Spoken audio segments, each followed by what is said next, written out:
Hi, my friends.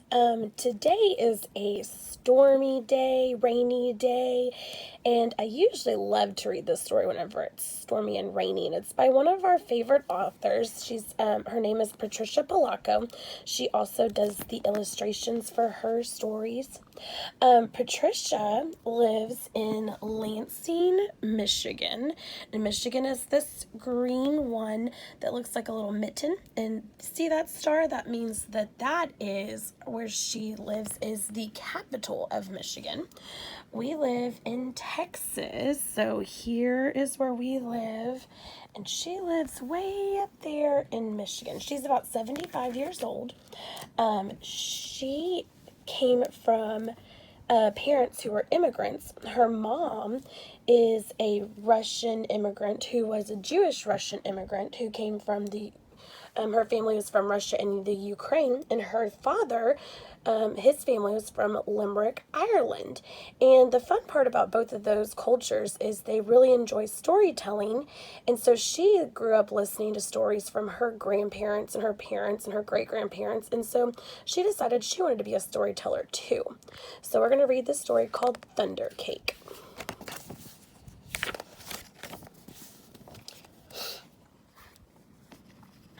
On sultry summer days at my grandma's farm in Michigan, the air gets damp and heavy.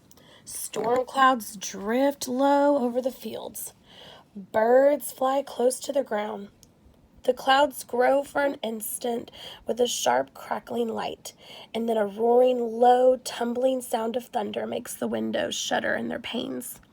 The sound used to scare me when I was little. I loved to go to my grandma's house. Babushka, as I used to call my grandma, had come from Russia many years before. But I feared Michigan's summer storms. I feared the sound of thunder more than anything. I always hid under the bed when the storm moved near the farmhouse. This is the story of how my grandma, my babushka, helped me overcome my fear of thunderstorms.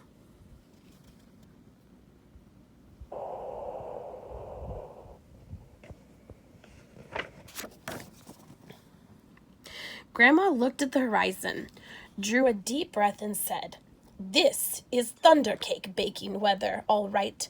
Looks like a storm coming to me."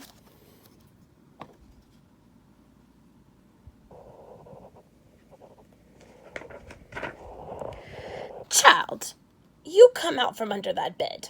It's only thunder you're hearing," my grandma said. There's her feet and her little bottom.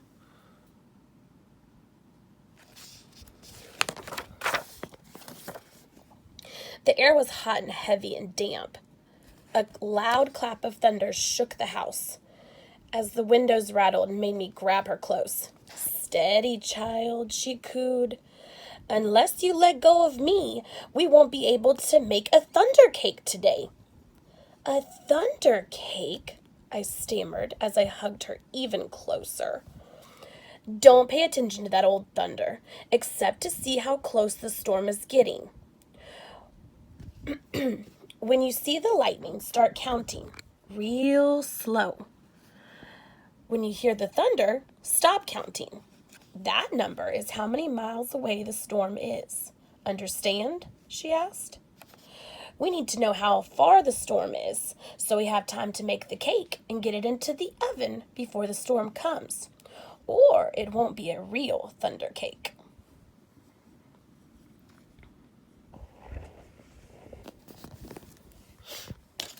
Her eyes surveyed the black clouds and away off in the distance. Then she strode into the kitchen. Her worn hands pulled a thick book from the shelf above the wood stove.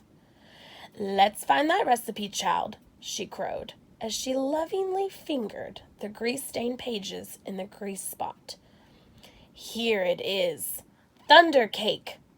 She carefully pinned the ingredients on a piece of notepaper.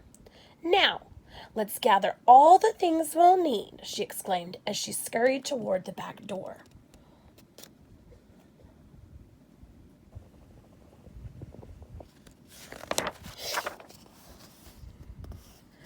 We were at the barn door when a huge bolt of lightning flashed.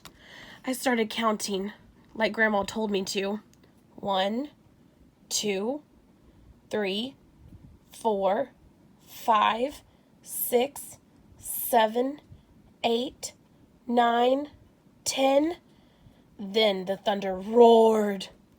10 miles. It's 10 miles away, Grandma said as she looked at the sky. About an hour away, I'd say. You'll have to hurry, child. Gather them eggs real careful like, she said. Eggs from mean old Nellie Peck Hen. I was scared. I knew she would try to peck me. I'm here. She won't hurt you. Just get them eggs, Grandma said softly. Then lightning flashed again. 1, 2, 3, 4, 5, 6, 7, 8, 9, I counted. 9 miles, Grandma reminded me.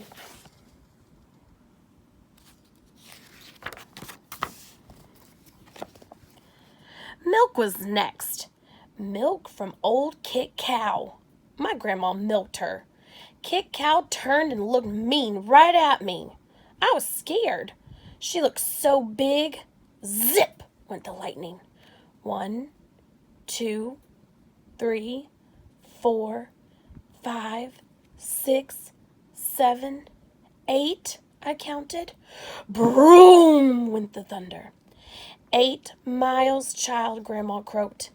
Now we have to get chocolate and sugar and flour from the dry shed.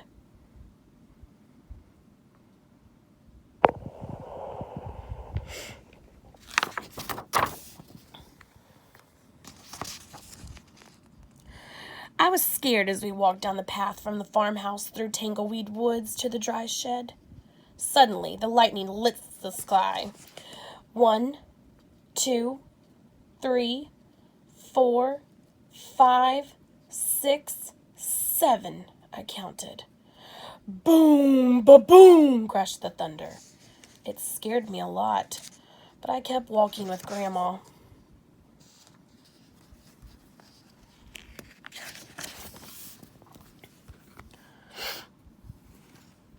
Another jagged edge of lightning flashed as I crept into the dry shed. 1, 2, 3, 4, 5, 6, I counted.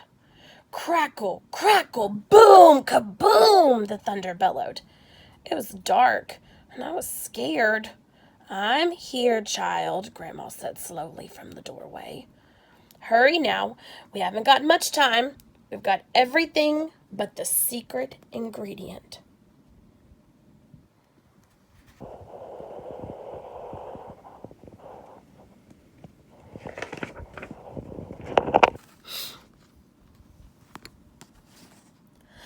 "3 overripe tomatoes and some strawberries," Grandma whispered as she squinted at the list. I climbed up high on the trellis. The ground looked a long way down. I was scared. I'm here, child, she said. Her voice was steady and soft. You won't fall. I reached 3 luscious tomatoes while she picked strawberries. Lightning again. 1, 2, 3, 4, 5, I counted. Kabang! Baroom! The thunder growled.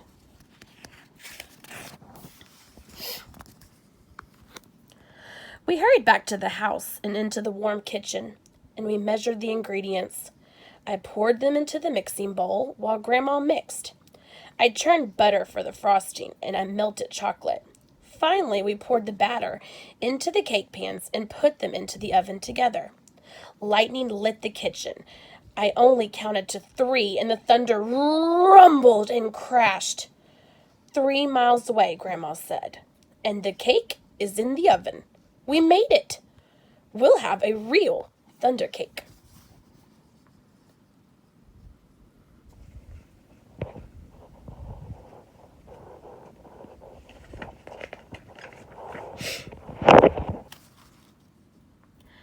As we waited for the cake, Grandma looked out the window for a long time. Why, you aren't afraid of thunder? "You're too brave," she said as she looked right at me. "I'm not brave, Grandma," I said. "I was under the bed, remember?" "But you got out from under it," she answered. "And you got eggs from mean old Nellie Peckhin. You got milk from old Kit Cow. You went through Tangleweed Woods to the dry shed. You climbed the trellis in the barnyard. From where I sit, only a very brave person could have done all that."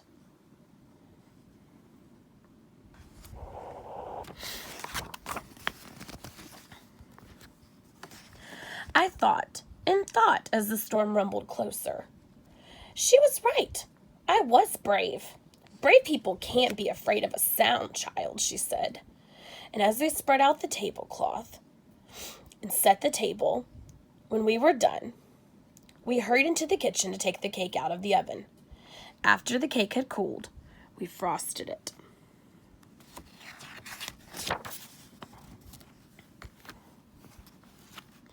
Just then the lightning flashed, and this time it lit the whole sky. Even before the last flash faded, the thunder rolled, boomed, crashed, and baroomed just above us. The storm was here. "Perfect," Grandma cooed. "Just perfect." She beamed as she added the last strawberry to the glistening chocolate frosting on top of our thunder cake.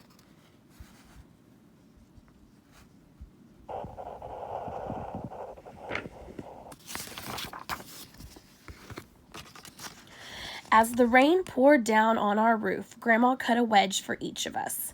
She poured us some steaming cups of tea from the samovar.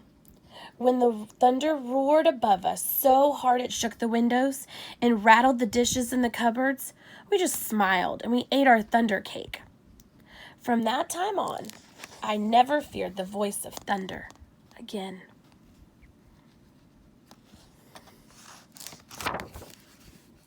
And I will share the recipe for this thunder cake, and if you have time, maybe you can make your own thunder cake with an adult. Goodbye.